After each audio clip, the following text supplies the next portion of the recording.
जरा सोचो, एक कमजोर सा लड़का अपने प्यार को बचाने के लिए दुनिया का सबसे ताकतवर कुंफू मास्टर बन जाए। मेरा नाम है विशाल, अनोखी फिल्म्स में आपका स्वागत है और चलिए सुनते हैं हमारी आज की कहानी। कहानी की शुरुआत होती है लैन लिन नाम के एक नौजवान लड़के से, जो नदी किनारे एक गाँव में अपने माँ बाप और 6 छोटे भाई बहनों के साथ रहता था। अपने माँ बाप का हाथ बटाने के लिए लैन रोज नदी से मछलियाँ पकड़कर उन्हें बाजार में बेच कर आता। बचपन से ही लैन अपने दम पर जिया था, इसीलिए वो काफी समझदार और जिम्मेदार लड़का था। लैन शाओए नाम की एक खूबसूरत लड़की से बहुत प्यार करता था। वो रोज सामने वाले गांव में उससे मिलने उसके घर जाता और उसे दूर से देखकर ही अपना मन भर लेता। साथ ही वो शाओए की माँ के लिए भी कुछ मछलियाँ ले जाता, लेकिन शाओए की माँ को वो अपनी बेटी के पास फूटी आंख नहीं सुहाता था। उन्हें लगता था कि लैन गांव का सिर्फ एक आम सा लड़का ही तो है, उसका कोई भविष्य नहीं होगा, सारी उम्र बस मछली पकड़ेगा। फिर एक रात अचानक लुटेरों की एक फौज ने शाओए के गांव पर हमला कर दिया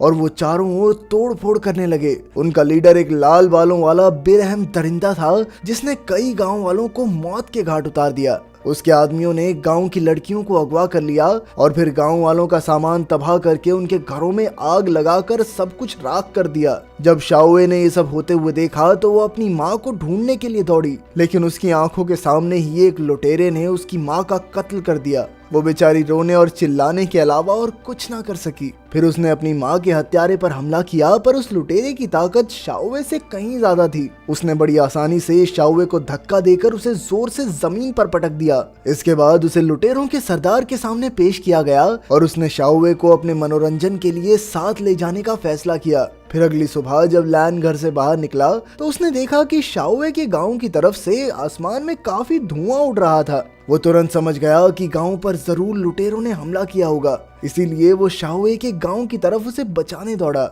लेकिन जब तक लैन वहां पहुंचा तब तक बहुत देर हो चुकी थी, क्योंकि सभी गांव वाले मारे जा चुके थे और चारों ओर राख के अलावा और कुछ नहीं था। फिर जब वो शाओए के घर पहुंचा तो उसने देखा कि शाओए की माँ की लाश जमीन पर पड़ी थी, लेकिन शाओए उसे कहीं नजर नहीं आई। फिर अगले दिन लैन ने शाओए को ढूंढ निकालने का फैसला किया, क्योंकि उसका दिल कहता था कि वो अब भी जिंदा है। उसने जाने से पहले अपने माँ बाप और भाई बहनों को अलविदा कहा और जंगल से होता हुआ शहर की ओर निकल पड़ा। काफी मुश्किल रास्तों और खतरनाक जंगलों से होता हुआ लैन लिन बिना हिम्मत हारे आगे बढ़ता रहा। शाओए को ढूंढने के अलावा अब उसका मकसद फौज में भर्ती होना भी था, क्योंकि वो आगे चलकर लुटेरों से अपने गांव वालों की रक्षा करना चाहता था। लैन का रास्ता बहुत लंबा था, इसीलिए जल्द ही उसका सारा खाना खत्म हो गया और अंत में उसे नदी का पानी पीकर गुजारा करना पड़ा। कुछ दिन बाद उसके शरीर में ताकत बिल्कुल खत्म सी हो गई और वो लड़खड़ाने लगा, क्योंकि उसने कई दिन से कुछ नहीं खाया था।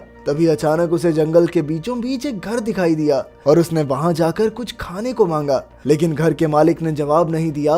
इसीलिए लैन भूख के मारे कुछ डम्पलिंग्स खा गया। अब वो पानी पी ही रहा था कि अचानक पीछे से सफेद कपड़े पहने एक आदमी ने उस पर जोरदार वार कर दिया, जिससे लैन जमीन पर आ गिरा। लैन लिन ने बूढ़े आदमी से माफी मांगते हुए कहा कि वो भूख के मारे खुद को रोक नहीं पाया, इसीलिए उसने बिना इजाजत के खाना खा लिया। उसकी कहानी सुनने के बाद बूढ़े आदमी को एहसास हुआ कि लैन एक अच्छे काम के लिए निकला है, इसीलिए उसने लैन को माफ कर दिया। जैसे ही लैन वहां से जाने लगा तो उसे एहसास हुआ कि आदमी तलवारबाजी में धुरंधर है। फिर लैन ने उससे कहा कि वो भी कुंफू सीखना चाहता है, ताकि वो और ताकतवर बनकर गांव वालों को लुटेरों के हमलों से बचा सके। पहले तो उस बूढ़े तलवारबाज ने लैन को सिखाने से इनकार कर दिया, लेकिन जब उसने लैन की लगन देखी तो वो उसका मास्टर बनने को तैयार हो गया। फिर अगली सुबह से ही लैन उस आदमी के साथ मार्शल आर्ट्स का अभ्यास करने लगा और गुजरते वक्त के साथ वो दिन प दिन बेहतर होता गया। लैन हर रोज काफी ट्रेनिंग करता था और धीरे धीरे उसकी ताकत तेजी से बढ़ने लगी। आखिरकार कई हफ्तों की कड़ी मेहनत के बाद लैन लिन अब उस बूढ़े आदमी के कुंफू स्टाइल में माहिर हो गया था। अब वो अपने मास्टर का मुकाबला भी बड़ी आसानी से कर लेता था। आखिरकार लैन की मेहनत देखकर बूढ़े तलवारबाज ने उसे तोहफे में एक खास बांसुरी और एक चांदी का बैज दिया। इसके बाद लैन फिर से अपनी मंजिल की ओर चल पड़ा। अगली सुबह वो शहर पहुंचा और वहां का बाजार घूमने लगा। तभी अचानक उसने देखा कि एक चोर लड़की का पर्स चुरा कर भाग रहा था।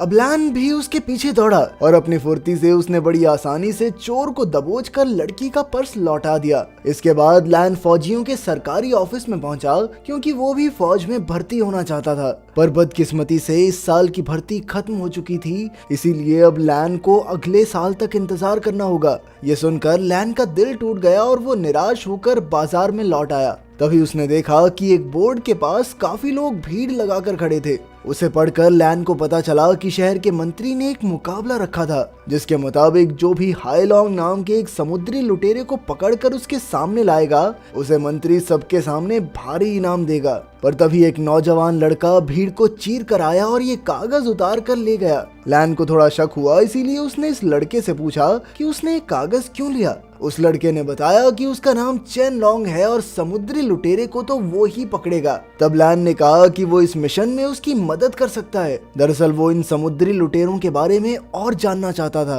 लैन ने वादा किया कि वो इनाम का एक भी पैसा नहीं लेगा और सारे इनाम का हकदार सिर्फ चेन ही होगा। इसके बाद उन दोनों ने हाथ मिला लिया और मिलकर हाईलॉन्ग की तलाश में जुट गए। अगले दिन वो दोनों समुद्र किनारे जिया नाम की एक लड़की के कार्गो जहाज को देखने गए। तभी अचानक ल्यूक्सिन नाम की एक लड़की ने लैन को पहचान लिया क्योंकि लैन ने ही उसका पर्स वापस लौटाया था। उसने लैन को थोड़ा परेशान देखकर पूछा कि आखिर वो यहाँ क्या कर रहा है। तभी लैन और चेन ने उसे बताया कि वो यहाँ आने वाले सभी जहाजों का रास्ता जानना चाहते हैं ताकि वो लुटेरों के अड्डे तक पहुंचकर उनके सरदार को पकड़ सकें। इत्तेफाक से ल्यूक्सिन के पास वहां आने वाले सभी जहाजों के रास्तों का नक्शा था और वो ये भी जानती थी कि किन रास्तों पर अक्सर लुटेरे जहाजों पर हमला करते हैं। फिर ल्यूक्सिन का दिया नक्शा देखकर लैन समझ गया कि लुटेरों की फौज का अड्डा जरूर बायू गांव के पास के एक टापू पर मौजूद है। इसके बाद वो दोनों जल्दी से टापू की ओर निकल पड़े, पर जाने से पहले वो एक लुहार के पास से चेन का खास हथियार यानी उसका भाला लेने गए। लेकिन लैन ने अपनी मार्शल आर्ट्स की कला और अपने गुरु की दी हुई बांसुरी के भरोसे ही आगे बढ़ने का फैसला किया।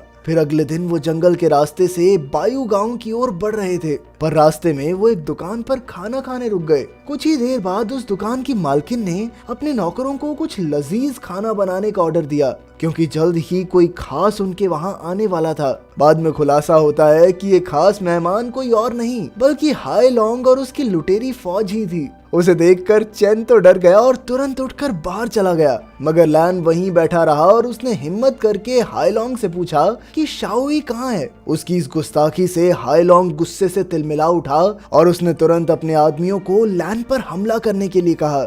तभी अचानक चेन भी वापस लौट आया क्योंकि बीच रास्ते में उसका घोड़ा थक गया था और उसे एहसास हुआ कि लैन को मदद की भी तो जरूरत होगी। इसके बाद उन दोनों ने मिलकर हाईलॉन्ग की फौज का सामना किया और काफी धमाकेदार लड़ाई के बाद जीत उनकी ही हुई। लैन ने हाईलॉन्ग का सर धड़ से अलग कर दिया और फिर इसे सबूत के तौर पर शहर के मंत्री के पास ले आया। आखिरकार उसने चेन के साथ मिलकर ये नामुमकिन काम कर दिखाया था। दोपहर को वो दोनों मंत्री के ऑफिस में पहुंचे और मंत्री ने उन्हें जश्न के लिए अंदर बुलाया। इसके बाद वो दोनों मंत्री के साथ बैठकर शराब पीने लगे, पर अचानक ही दोनों बेहोश होकर गिर पड़े। असल में मंत्री ने ही उनकी शराब में नशे की दवाई मिला दी थी। असलियत तो ये थी कि उसने मुकाबला तो रख दिया, लेकिन अब वो इनाम का पैसा नहीं देना चाहता था। इसके बाद वो चेन और लैन को बंदी बनाकर लुटेरों की फौज के सामने ले आया।